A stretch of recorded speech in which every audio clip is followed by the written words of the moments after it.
Hear ye, hear ye. Okay, so we've got a lot of Canucks news to talk about on this Monday afternoon. Good Monday, by the way. It's the start of the week. Let's get some good energy up in there. And let's talk about the Vancouver Canucks, because we had ourselves what was a pretty weird day of news.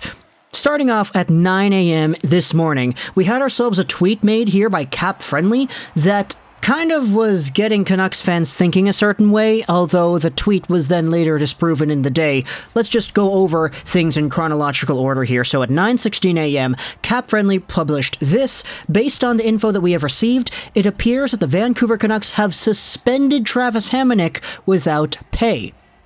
He was already buried in the minors, decreasing his cap hit from $3 million to $1.875. The $1.875 million hit is now also completely removed, so his current cap hit is zero.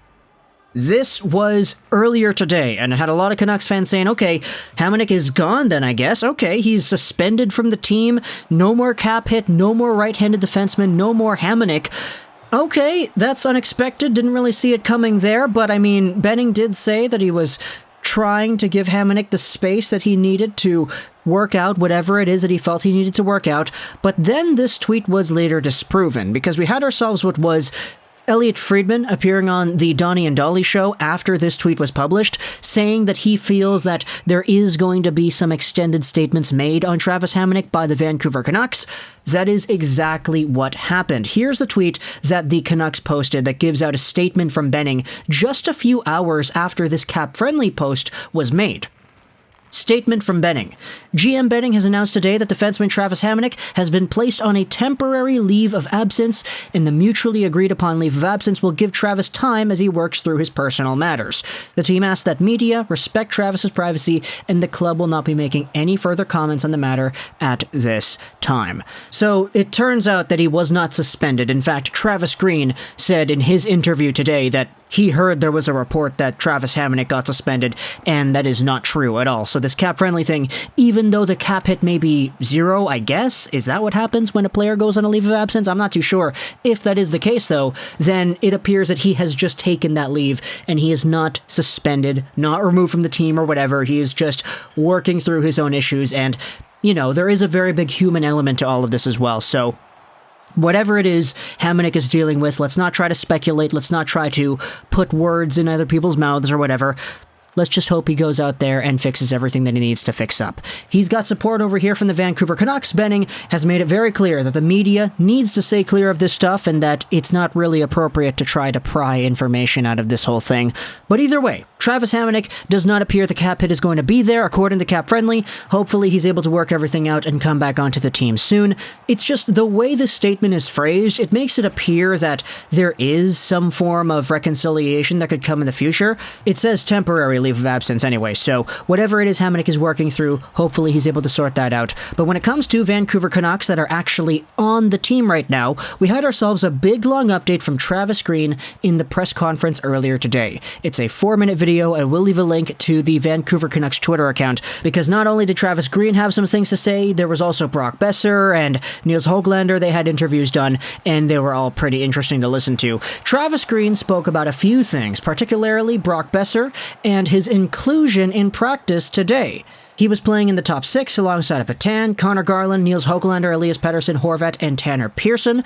So for Brock Boeser, we had ourselves the quotes that said that hopefully he will be ready to go tomorrow. Brock said in his interview earlier today as well that once things started to feel a little bit off after the Seattle game, the preseason Seattle game, by the way, that's when he kind of was like, okay, I need to take a step back, I need to recover, I need to make sure that we don't test fate.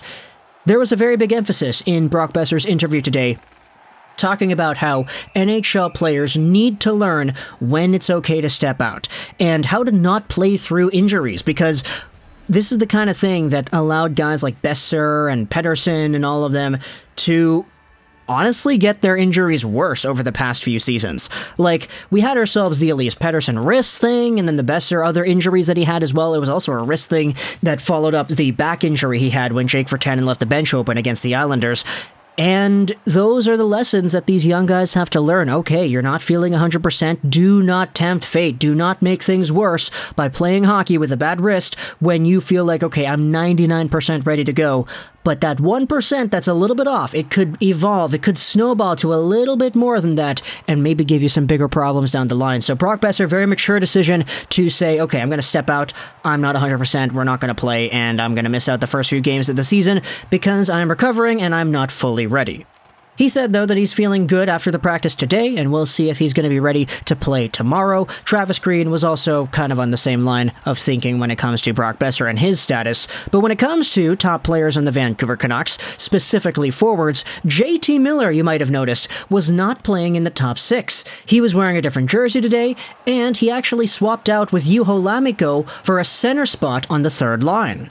JT Miller was playing with Dowling and Podkolzin, and it was kind of interesting just to note the switcheroo, I guess, of having JT Miller at center instead of on the wing.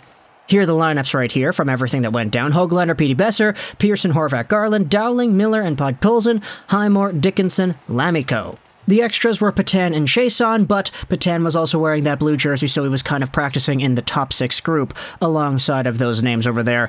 So tomorrow, against an admittedly pretty good Buffalo Sabres team to start out the year, we may see JT Miller at center. I'm not really too sure if these lines are going to stay the way they have based off of what we saw in today's practice, but I mean, if this is the lineup heading into the game against Buffalo, it's going to be really interesting seeing Justin Dowling playing with that Miller and Podkolzin pairing. Also, having that three-headed monster on center of Petey, Horvat, Miller. Ooh, man, sign me up. It honestly sounds pretty good. Höglander is good enough, I think, to play with Pettersson and Boeser, so it's just going to be a pretty interesting kind of move over there. This is kind of the versatility you have when you have players that are able to swap around between wing and center like Miller and like Juho Lammikko as well. Another thing, though, you might have noticed that on this decor, OEL Myers, Hunt, Pullman, Rathbone, Burrows, and Shen, there is indeed no Quinn Hughes, and Travis Green went out there and very quickly shut everything down. Yeah, it was a maintenance day for Quinn Hughes. Why? Well, because Quinn Hughes is Quinn Hughes. He's very good, and he plays a lot of minutes. You take a look at what happened in the previous 2 games against Detroit and Philadelphia. Quinn Hughes went out there, and he logged himself up 29 minutes against the Red Wings, 26 minutes against Philly, 27 minutes against Edmonton. His lowest game so far was 26:46. He's been playing a lot of hockey, and as a result, I mean, it's easy to see why Green's like, okay, Quinn, take the day off. Like, you don't practice today. You're good. And I'd be lying if I said that it was not deserved in the slightest. So, those are our quick updates I wanted to talk about here in today's Vancouver Canucks update video. They have the Sabres tomorrow. It's going to be really interesting to see how exactly they come out firing because, I mean, they played a weaker Detroit team yesterday, or not yesterday, 2 days ago, and they lost.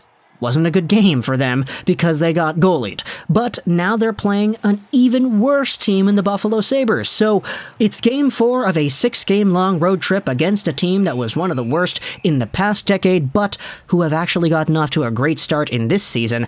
That 5-1 Buffalo-Montreal game was absolute insanity. We already made a video about that if you hadn't checked out that one already. But yeah, Buffalo is not terrible so far in their 2-0 start to this NHL campaign. It's just going to be tough to see if the Vancouver Canucks are going to be able to break that streak or maybe add another one to it. I'm not really too sure. But either way, talk to me in the comments. What do you think about Travis Hamonic and his leave of absence? Actually, I mean, is there really anything to say about that? I kind of take that back. No real reason to pry. He's just not going to be on the roster. It's a leave of absence, so we just all hope for the best for Hamonic. When it comes to Hughes, though, maintenance day, so that's why he wasn't skating. Tell me in the comments, what do you think about Boeser coming back, and what kind of impact JT Miller could have as a third-line center? Having Dickinson as a fourth-line guy with extremely sheltered minutes and #1 penalty kill time honestly sounds like a pretty good idea to me because he'll always be fresh for that PK role. But, I mean, it just takes a while to get things going, right? JT Miller is good at center, but I do kind of question having Justin Dowling as the guy on the other side. That's just me. But either way, let me know in the comments, what do you think about the lineups and everything heading into tomorrow's game against Buffalo? I hope you enjoyed this video, and bye.